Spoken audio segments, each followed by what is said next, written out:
Bring on Real fucking Madrid. Come on. City are back at the Bernabeu yet again. And I can't fucking wait. City have just beat Bayern Munich 4-1 on aggregate. Imagine saying that, by the way, 15 years ago. 4-1 Bayern Munich on aggregate in the Champions League quarterfinals. It's absolutely insane, but that is where we're at right now. I can't talk too loudly. Sleeping baby down below me downstairs. But I am absolutely buzzing. It just felt inevitable. This City side, I wasn't nervous for a reason. This City side are just different, man. They are just absolutely... They're just so in control. They're so in control and so powerful. And they're so pragmatic when they need to be as well. It just feels different. It just feels different. We've got an absolute fucking monster up front who is the difference. We've got an absolute killer who just shushes the Allianz Arena, man. That is the killer that we wanted. And I'm sorry, with all due respect to our previous forwards, it didn't feel like we had that, man. It didn't feel like we had that, did it? Someone who would go there and be an absolute monster. And even though he missed the chance, would step up when it mattered and get this tie over and done with. And that is Erling Haaland. This performance wasn't one of scintillating football. I didn't expect it. I'm sorry. Going into this game, I expected City to be a little bit cagey and sort of defend here and there and Bayern to come out with a little bit of aggression.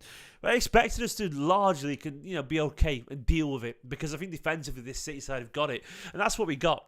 I know we'd all want City to come out and be a killer and control the game or whatever. But if we're being honest, man, it's not likely to happen because the narrative of this game was already set at kickoff. It really was. Like, basically... people play into roles, and the role of this game was for Bayern to come out and City to defend, and the City players knew that. They knew that Bayern needed to score early on.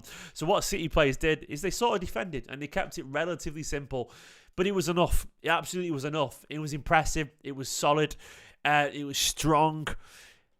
I mean, it was enough. It was enough. And that's what happened. The best teams get the job done when they need to get the job done. And City right now, man, we are becoming a European powerhouse. I know we haven't won it yet, but you fancy our chances to do it very, very soon, if not this year. A final, a semi-final, and now another semi-final, and a chance of revenge against Real Madrid.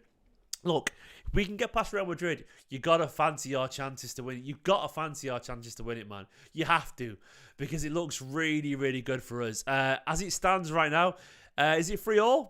Is it extra time against Inter versus Benfica? Is that what's going on over there? Inter through, is it? 5-3, sorry. 3-0 on the night. So Inter through. It's Inter versus AC in the semi-finals. So basically, both AC and Inter are through. But if we can get past Real Madrid, you would suspect we can beat one of those two. You would hope. You would hope, man. It's absolutely insane. Like, What a fucking night. What a fucking night. I won't be doing a fan view live tonight, by the way, guys. I'm fucking too knackered, honestly. I need to go and sit down with the wife, and I'm starving as well. But I will be doing a fan view live tomorrow, hopefully, I reckon. But this Manchester City side, man, we are taking on Real Madrid yet again. Look, this is what it's all about, man. Like, you can talk about City's pedigree, but we are getting there. We are permanently in the late stages. We are permanently in the best 4 teams in Europe. And that is impressive. We are constantly the best team in England. And now we are, every single year, it feels like we're in the top 4 in Europe. That is really fucking hard to do. We've been in the top 2. Now we've been in the top 4 again. Hopefully we'll get in the top 2 and maybe the top 1. That is really impressive. It isn't easy to do it. And Guardiola is building something of a formidable reputation in this competition. We need to fucking get there. We need to do it, man. We need to do it. And I'm buzzing. But once again, this wasn't a game built on anything of great skill, but it was built on energy. Like, Grealish ran his arse off, so did Rodri, so did Diaz, man. They all did, to be honest. They all ran their arse off. They didn't keep the ball as well as they could do. Bernardo was easily our best on that front. Bernardo was excellent out there. There was also, of course, the blow of Nathan Ake. Look, you hope Ake hasn't had his season cut short too much there, whatever. It's genuinely a worry because Ake has been immense and a big part of the spirit of this Manchester City side. Like, you have to trust this City side to get the job done. And like, I do feel like they can do, but this right now, this is a Manchester City side that just believes that they've got enough both ways. Defensively, they've got the stalwarts at the back. They've got a real organisation and a strength and a physicality. But going forward, as I was saying in my preview, this City side can counter-attack now, man. And how many times did we get behind with Haaland and the pace? De Bruyne picks out Haaland. Haaland does the rest. We can counter-attack. We were half a yard away from having Upamecano sent off in a penalty, man. That didn't happen. But how close was it? You know, it was so close. And then eventually on the counter, Upamecano was absolutely terrible, but it didn't matter. It didn't matter. And we got the goal that Haaland brings you. Haaland really is a killer at this level. I think it's 35 and 27 in the Champions League. He's 48th goal of the season. 48 fucking goals, man.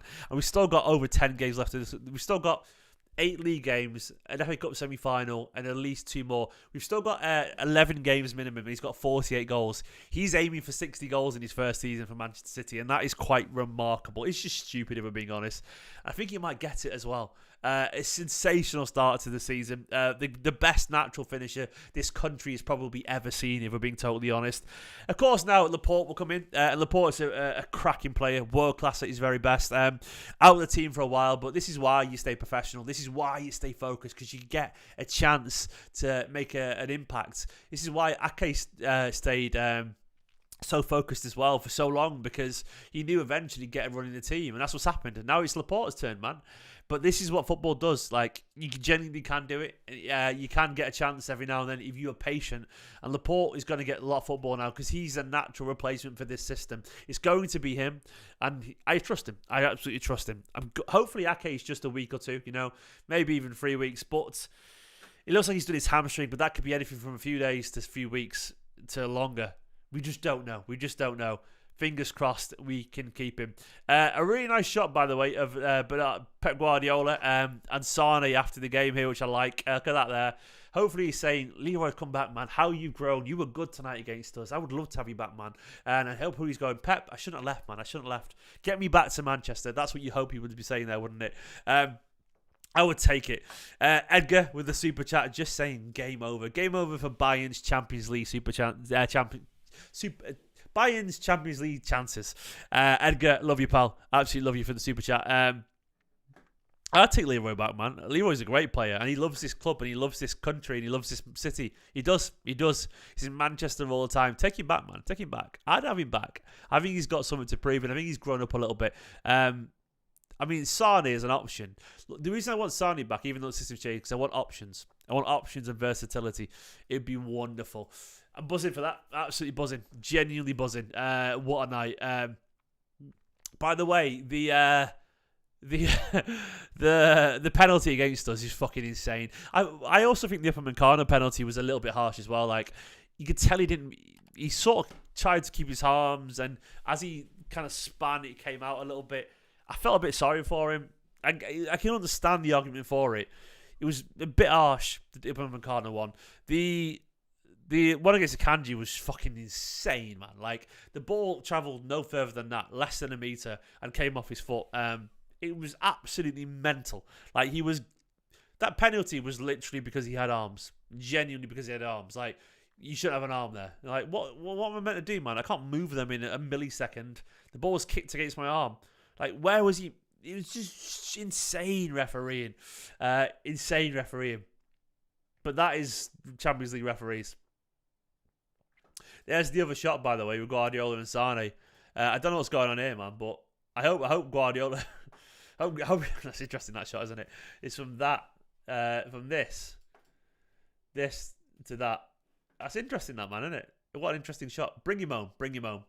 NV says, ugly win, but got the job done. Yeah, and the tie, absolutely, mate. Super chat, thank you so much, NV. It was ugly, but do you know what? Not everything has to be beautiful. It was same Atletico last year.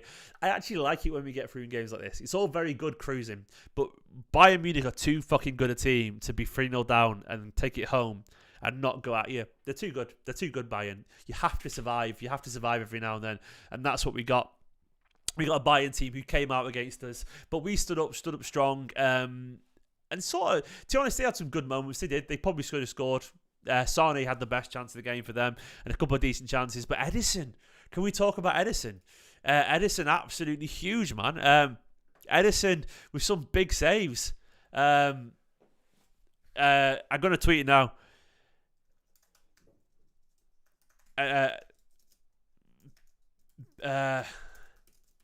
Edison, I basically just tweeted Edison, hey, big tie from him. Genuinely, Edison needs some respect. He's put us through. Genuinely, he had an incredible tie. And do you know what? It's probably, some people would say it's been overdue a little bit, but fair play to him. Let's give him the credit that he deserves. He's really come up good. How's the coffee going, Mark? The coffee's kept me going, man. It really has, actually. I'm still knackered, but I've got that like kind of wired feel, but still feel tired. You know what I mean? It's giving me the energy going, but I'm still knackered, mate. Mark will win it all. We'll win the rest of it, Mark. Fingers crossed, man. We don't know about Ake yet. Fingers crossed Ake gets some good news. But let's go through this Manchester City team once again. Ederson, huge. Akanji, Stones, Diaz, Ake, they all defended well and strong. Akanji, once again, by the way, give Akanji another round of applause. Another solid performance. He was physical. He was aggressive as he needed to be. Stones and Diaz always. I know Rodri worked tirelessly. He was much better in the second half. Grealish worked really hard. De Bruyne was not always at it, but he was crucial for the counters, you know, as he always is. Grealish, mainly a performance built on hard work. Gundogan not massively involved, but still there and important. Ederson, great. Genuinely, really, really, really good stuff. Like, I'm happy about it. Bernardo was talking about Haaland. He said Erling is a special player, a different player from what we've had in the past, and someone that doesn't need to touch the ball many times. He's the shadow for 85 minutes. He touches one, and it's a goal. He said we feel like we've got a chance in every competition when we were going for them. We do indeed. And that to me is a really scary, scary fact. Like, this City side, I trust them. They feel different. Genuinely feel different. There's something about the City side. It's just, I don't know, man. I don't know. I feel it. I sense it, and I'm excited. I really am excited. Bring on Bayern Munich. What a fucking week this club could have. Right now, we've got a semi-final in the FA Cup. We could get to a final. I suspect we will do. Then we could beat Arsenal and potentially be favourites for the league.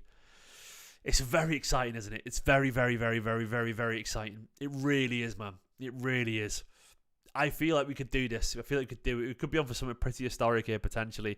Look, you have to suspect that we are favourites for the FA Cup at least.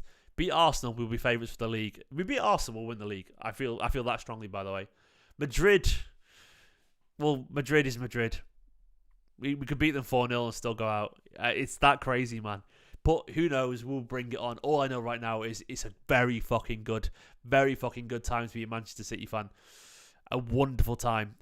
Also, by the way, just if you're watching Pep, cheeky, Varane, give Bernardo whatever it takes to keep him. Whatever it takes. Bernardo, give him half a fucking million a week. I don't care. Keep it quiet from the other players. Just do whatever it takes. Tell him he's on half a million, but tell the players he's on 300k. Just keep him at Manchester. He's brilliant. Guys, semi-finals. I'm going to go before we wake the baby up too much. Good night. Love you all. Subscribe. Catch you tomorrow. Come on, you Blues. Fucking wonderful.